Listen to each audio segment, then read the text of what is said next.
Ah, j'étais rendu où? Ah!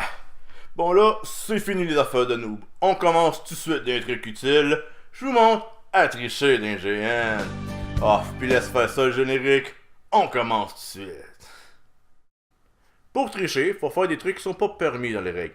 Du moins, c'est la définition de la majorité du monde.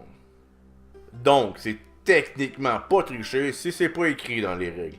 Même si la logique dit différemment, ou qu'une règle qui pourrait genre être interprétée comme ça, c'est pas tricher si c'est pas écrit explicitement que c'est tricher. Tu sais, il y a tellement de règles de toute façon d'un GN qui sait qui se rappelle de tout le document. Donc, c'est la meilleure façon de tricher. Il y a comme trois grandes façons de tricher dans un GN. Tu sais, la plus facile, c'est de carrément inventer des règles. Il y a tellement de règles que le monde les lise même pas toutes. Fait que si vous dites ah je l'ai lu quelque part ou tout simplement me semble qu'on me l'a montré de même, le monde s'astineront pas puis ils vont vous croire.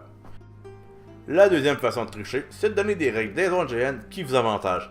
C'est sûr que c'est un petit peu plus dur parce qu'il faut se rappeler des règles des autres GN, mais ça passe beaucoup mieux quand tu essaies de te défendre. Quand tu vas te parler, le monde va dire ouais me semble que ça me dit quelque chose cette règle là. Donc ça risque de passer comme du beurre.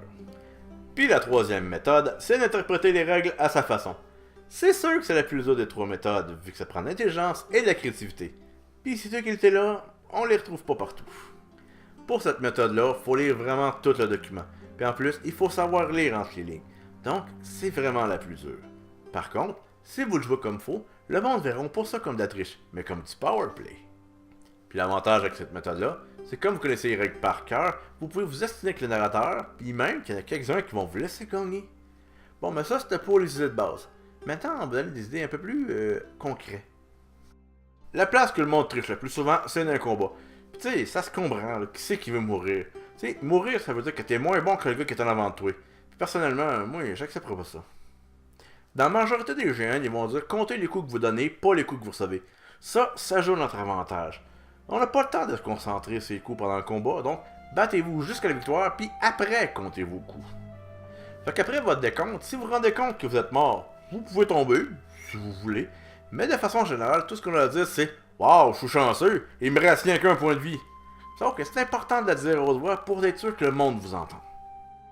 L'autre truc qui est vraiment pratique, c'est les chiffres magiques. Vous savez, les chiffres qui retournent à leur valeur initiale avant un combat, ou après un combat, ou une fois rendu en ville, ou après le lunch, ce genre d'affaires-là.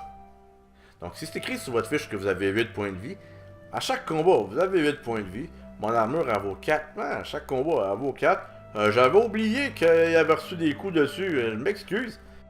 De toute façon, ces chiffres-là sont juste dans votre tête, donc il n'y a personne qui peut vérifier.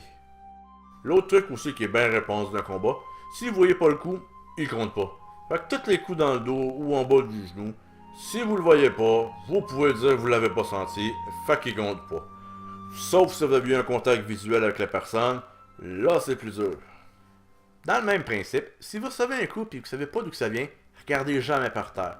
Si vous regardez par terre, vous allez peut-être voir une flèche. Puis voir une flèche, c'est comme avoir un contact visuel avec l'archer. C'est dur à nier. Donc si vous regardez jamais par terre, vous allez être immunisé à presque toutes les flèches. La crédibilité est la partie la plus importante pour un tricheur. Vous devez travailler pour ne pas paraître d'être tricheur. Un tricheur amateur va tricher à toutes les occasions, puis il va se faire pogner. Tandis qu'un tricheur professionnel va tricher juste dans les bonnes occasions. Pour gagner la crédibilité, la façon la plus facile, c'est de devenir ami avec le narrateur. Puis même pour certains, une fois que vous êtes amis, vous allez pouvoir faire ce que vous voulez. L'autre façon de gagner la crédibilité, qui est un petit peu plus dur, c'est de gagner l'influence dans les GN. Le monde va dire, s'il est rendu là, c'est sûrement pas pour tricher. Et si la triche fait vraiment partie de vous, devenez NPC. Les narrateurs, ils vont vérifier les joueurs, mais jamais les NPC. Les joueurs, ben, ils n'énonceront jamais les NPC, ils vont dire, tiens, ce monstre-là est bien fort, ou tiens, cette règle-là s'applique pas à ce monstre-là.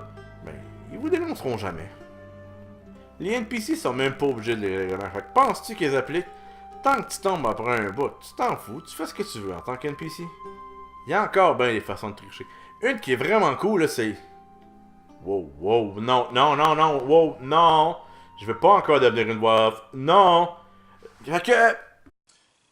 Bon, ok. Fait que le prochain épisode, c'est sur les tricheurs. Ouais. Ouais, je pense que je le ferai pas finalement. Il y a du monde qui triche pis qui le savent pas vraiment que c'est de la triche. Je voudrais pas qu'ils se traiter de tricheur pour autant.